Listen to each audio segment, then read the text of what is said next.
Happy blessed Sunday to everyone. Welcome back to my YouTube channel. And today's video, may bago tayong content, may bago tayong pakulo.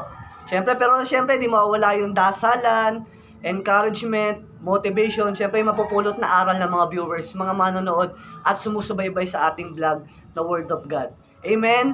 So, ngayon kasama ko ang aking kapatid, ang aking little sister, mga kapatid, mga brother. Ang aking little sister na si Ate Ann Rosal, mag-hi ka sa kanila. Ang aking brother na si Mel Arvin, mag-hi ka sa kanila. At si Kuya Ariel, mag-hi ka sa kanila. So, ang challenge ko sa aking mga kapatid, meron ako dito mga Bible verse, 40 to 50 pieces na Bible verse na pinangahawakan, mga salita ng Panginoon, mga memory verse. So, nireshuffle ko to. Siyempre, hindi na ako sasali sa challenge. Pag sumali pa ako, sure win na ako dahil ako nakakalam nito.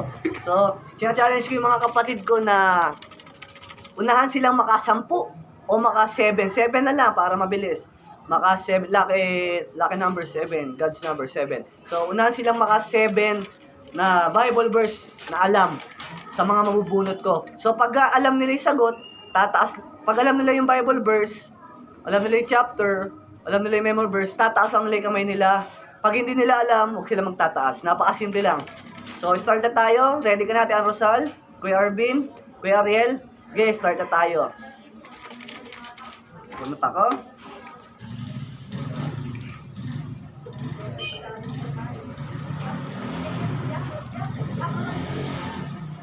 Hebreo chapter 11 verse 1. Kuya Ariel. Hebreo 11 chapter 1. Lakas mo ng konti. Ang pananampalataya ay pagtitiwala na mangyayari ang ating mga inaasahan at katiyakan sa mga bagay na hindi nakikita. Amen, tama. 1 point kay Kuya Ariel. 0-0. So, alam pala ni Kuya Ariel to. Praise God. Hebreo chapter 11 verse 1. Okay, bunot tayo. 1-0 para kay Kuya Ariel.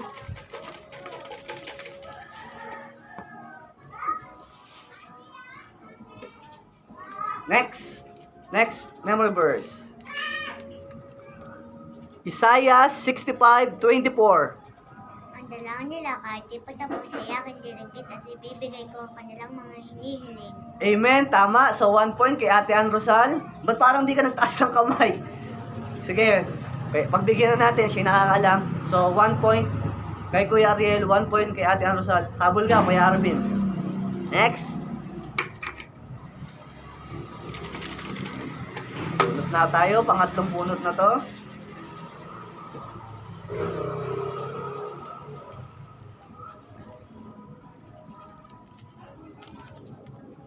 Josue chapter 1 verse 8.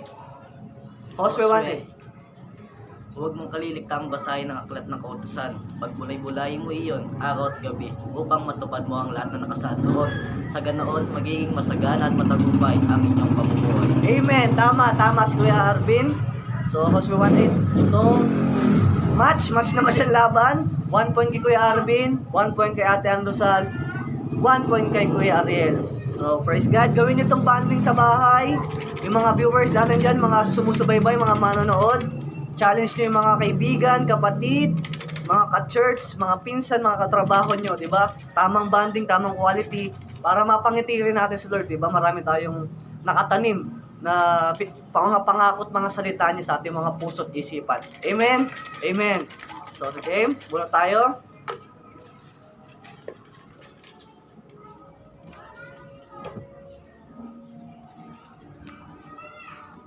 Jeremiah 29:11.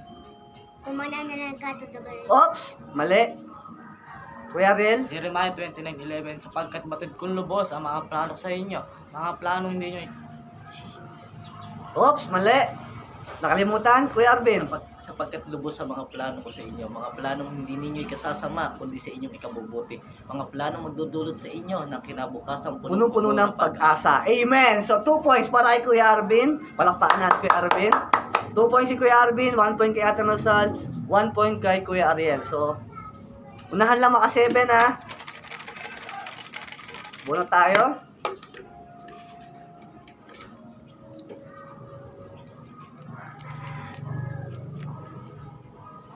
1 chapter 15 verse 7. Kuya Arvin. Kung nananatili kayo sa akin at nananatili sa inyo ang salita ko, hingin ninyo ang inyong maibigan at ipagkakaloob ko. Tama ba yun? Tama. Amen. Tama. Pwede na yun. John 15:7. 3 points. 3 points yun ha. 3 points si Kuya Arvin. 1 point kay Little Ate Ann Rosal at 1 point kay Kuya Ariel. Habol pa. May pag-asa pa. Wala ng pag-asa. May habol pa. Kaya mo yan.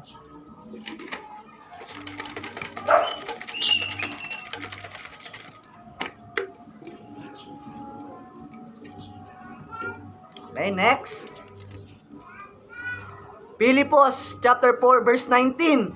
Pilipos 4:19, Kuya Ariel. Filipos 4:19, at buhat sa hindi maubos na kayabanan ng Diyos, hingin ninyo ang inyong maibigan at pagkakalob sa inyo. Kung may kulang. Pamamagitan ni Kristo Jesus. Amen. So, 2 points kay Kuya Ariel. Habol ka, Ate Ann Rosal. 2 points kay Kuya Ariel, 1 point kay Ate Ann Rosal, and 3 points kay Kuya Arvin. Next.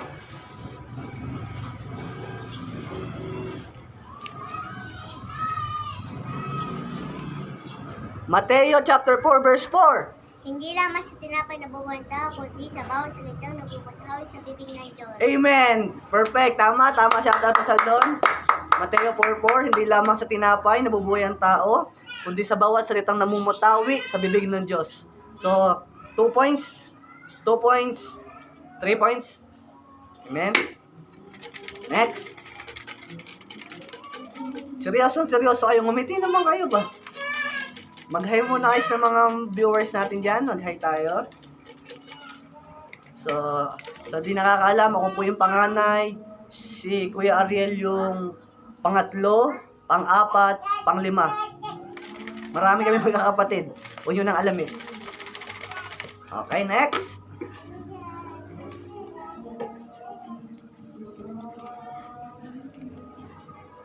Ano to? Lucas chapter 1 verse 37.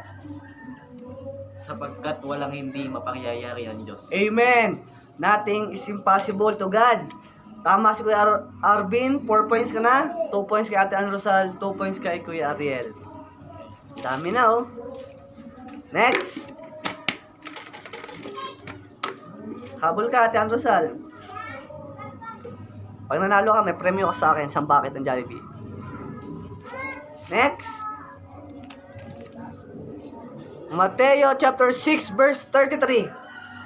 Kuya Arvin, Kuya Ariel, Ate Ann Rosal. Walang nakakaalam. So walang nakakaalam. Dahil walang nakakaalam, ako na lang. Mateo chapter 6 verse 33. Kaya't pagsumikapan nyo na mapabilang sa kaharian ng Diyos at mamuhay sa kanyang kalooban at ang lahat ng bagay karagdagan na lang.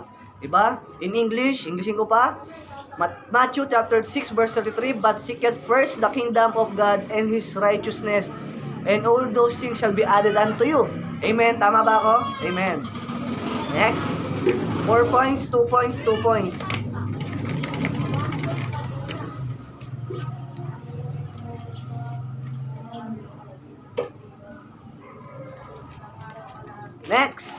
Next Bible verse. First Thessalonica 5:17. Unang Thessalonica 5:17. Kuya Ariel. Unang Thessalonica 5:17, palagi kayong manalangin. Amen. Palagi kayong manalangin. Prayer unceasing ba yun? Tama. Palagi kayong manalangin. So, 4 points, 2 points, 3 points ka na, Kuya Ariel. Ate Ann Rosal, lumabol ka. Kaya mo yan. Bunot tayo.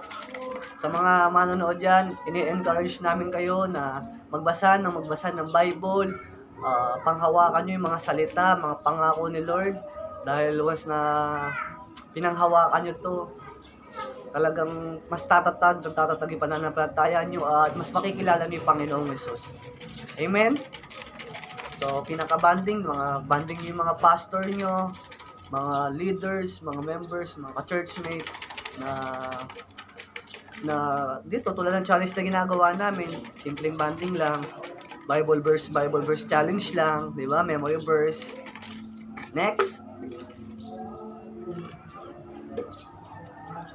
Pawis na kaya. Unang Pedro chapter 5 verse 7. Unang Pedro 5:7. Kuya Arvin. Ipagkatiwala niyo sa akin ang inyong alalahanin sa buhay sapagkat ako'y nagmamalasakit sa inyo. Amen. Tama si Kuya Arvin. Ipagkatiwala ninyo sa akin ang inyong mga alalahanin sa buhay sapagkat ako'y nagmamalasakit sa inyo. Ilang points yun 5 points. Kuya Rosal? 2 points. Kuya Ariel? 3 points. So, mukhang mananalo ata yung Kuya Arvin ko Uy. Next. Bunot. Bunot tayo.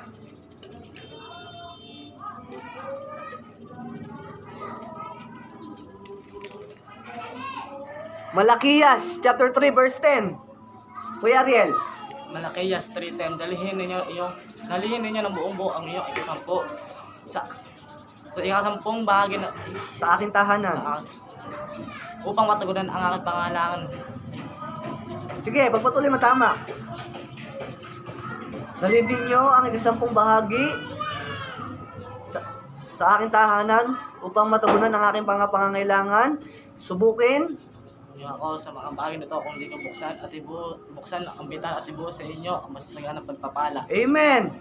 Kung di ko buksan ang bintana ng langit at ibuo sa inyo ang masaganang pagpapala. So, ilang points ka na? 4 points kay Kuya Ariel, 5 points kay Kuya Arvin, 2 points kay Ate Ann Rosal. Habol ka, Sal.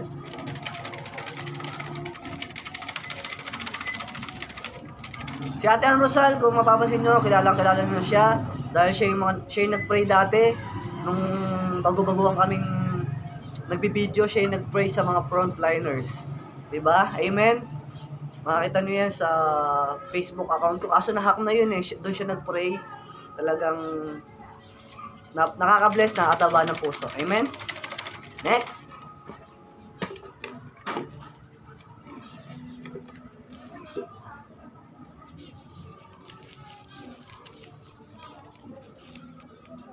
Santiago chapter 1 verse 12. Kuya Ariel. Santiago 1:12, mapalad ang mga nananatiling tapat sa kabila ng mga pagsubok. Amen. Tama. Mapalad ang mga taong nananatiling tapat sa kabila ng mga pagsubok. Ilang points ka na, Kuya Ariel? 5 points, 5 points, 2 points. Habol lang, Sal. So, masikip yung space namin kasi isang camera lang. Ito lang camera na to. Isang cellphone lang. So, pinagtsatsagaan namin mag-vlog. Wala kaming gamit pang vlog. So, pwede na yan. Sabi nga ni Lord, pag pinagkatiwalaan ka sa maliit, pagkakatiwalaan ka rin sa malaki. So, nag-uumpisa pa lang naman tayo. Okay, game. Next. Santiago chapter 1 verse 5.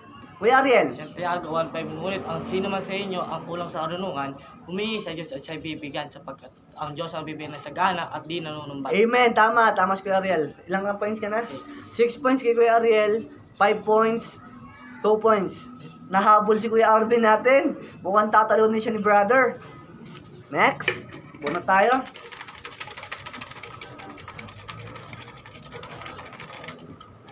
Sa mga viewers natin dyan, comment nyo lang sa comment section, sa comment box, yung mga gusto nyong ipag-pray natin, yung mga gusto nyong ipanalangin, mga taong gusto nyong ipanalangin, i-PM nyo lang ako, chat nyo lang ako, mga gusto nyong i-content, like Bible verse, mga life verse, di ba? Yung mga preaching na gusto nyong i-preach natin, i-exhort, gusto nyong pag-aralan natin, syempre ang palakasan tayo dito, di ba? Next.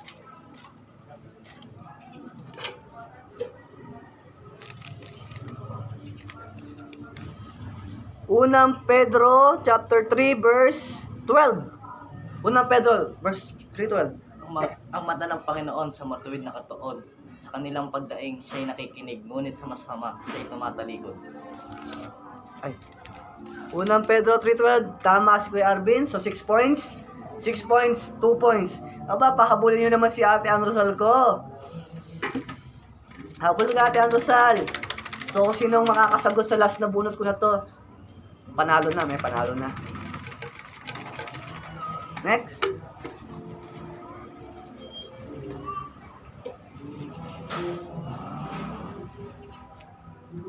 Kawikaan, chapter 17, verse 22.